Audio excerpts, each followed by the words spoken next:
نحمدہ ونصلی علی رسولہ الکریم اما بعد فاعوذ باللہ من الشیطان الرجیم بسم اللہ الرحمن الرحیم۔ آج کی اس ویڈیو کا موضوع ہے تکبیر تحریمہ یعنی اللہ اکبر کے بعد کیا کچھ پڑھنا چاہیے۔ یہ سلسلے کی دوسری ویڈیو ہے اور اس کی پہلی حدیث کا عنوان ہے انتہائی قیمتی وظیفہ۔ حضرت انس رضی اللہ تعالیٰ عنہ فرماتے ہیں کہ ایک دن ایک آدمی آیا اور نماز کی صف میں شامل ہو گیا۔ اس کو سانس چڑھا ہوا تھا۔ اس نے کہا اللہ بہت بڑا ہے، تمام تعریفیں اللہ ہی کے لیے ہیں، ایسی تعریفیں جو بہت زیادہ پاکیزہ اور بابرکت ہیں۔ جب رسول اللہ صلی اللہ علیہ وآلہ وسلم نماز پڑھ چکے تو پوچھا کہ تم میں سے یہ کلمات کس نے کہے تھے؟ سب لوگ جو نماز میں حاضر تھے اس خوف سے کہ شاید ہم سے کوئی غلطی سرزد ہو گئی ہے اس لیے خاموش رہے۔ آپ صلی اللہ علیہ وآلہ وسلم نے پھر فرمایا کہ تم میں سے کس نے یہ کلمات کہے تھے؟ پھر بھی کسی نے جواب نہیں دیا۔ آپ صلی اللہ علیہ وآلہ وسلم نے پھر تیسری مرتبہ فرمایا کہ تم میں سے کس نے یہ کلمات کہے تھے؟ اور خوف نہ کرو کیونکہ جس نے یہ کلمات کہے تھے اس نے کوئی بری بات نہیں کی۔ ایک آدمی نے کہا یا رسول اللہ صلی اللہ علیہ وآلہ وسلم، جب میں آیا تو میرا سانس پھولا ہوا تھا اور میں نے یہ کلمات کہے تھے۔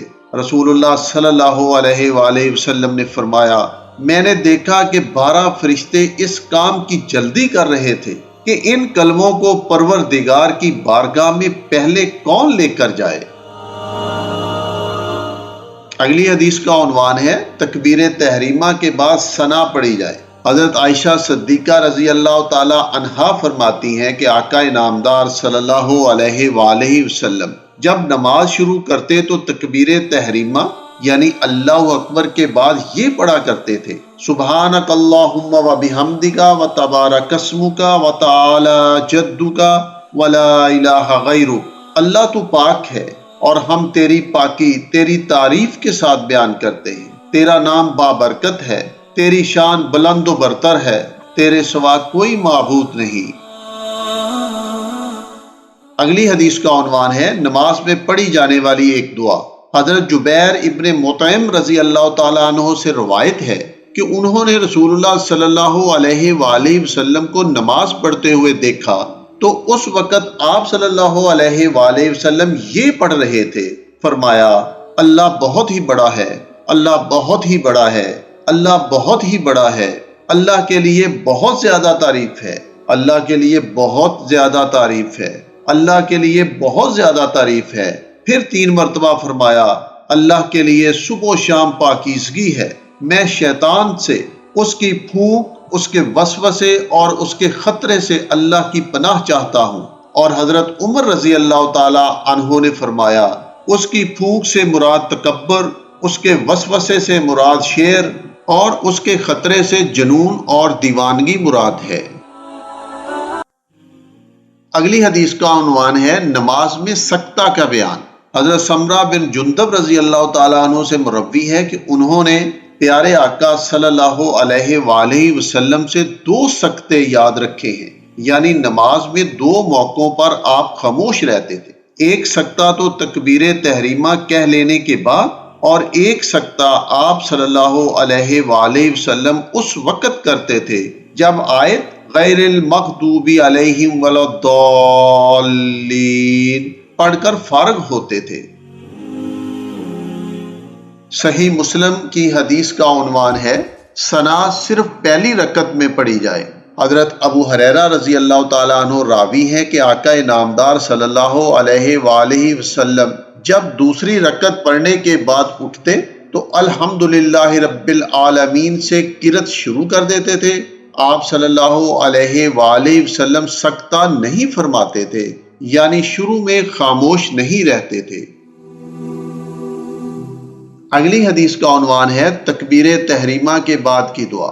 حضرت جابر رضی اللہ تعالیٰ عنہ فرماتے ہیں کہ آقا انعامدار صلی اللہ علیہ وآلہ وسلم جب نماز شروع کرتے تو پہلے تکبیر تحریمہ یعنی اللہ اکبر کہتے، پھر یہ دعا پڑھتے میری نماز، میری عبادت، میری زندگی اور میری موت سب کچھ پروردگار عالم ہی کے لیے ہے، جس کا کوئی شریک نہیں ہے، اور اسی کا مجھے حکم دیا گیا ہے، اور میں سب سے پہلا مسلمان یعنی فرما بردار ہوں۔ اے اللہ، نیک اعمال اور حسن اخلاق کی طرف میری رہنمائی کر، کیونکہ بہترین اعمال اور اخلاق کی طرف تو ہی رہنمائی کر سکتا ہے، اور مجھے برے اعمال اور بد اخلاقی سے بچا، کیونکہ برے اعمال و اخلاق سے تو ہی بچا سکتا ہے۔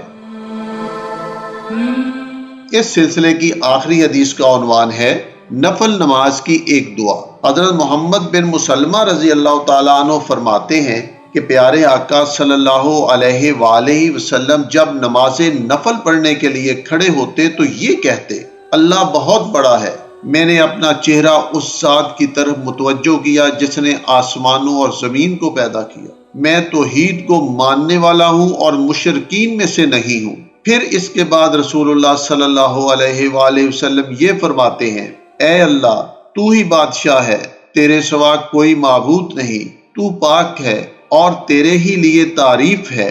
اس کے بعد اعوذ باللہ اور بسم اللہ پڑھ کر قرأت فرماتے تھے۔ وما علینا الا البلاغ المبین۔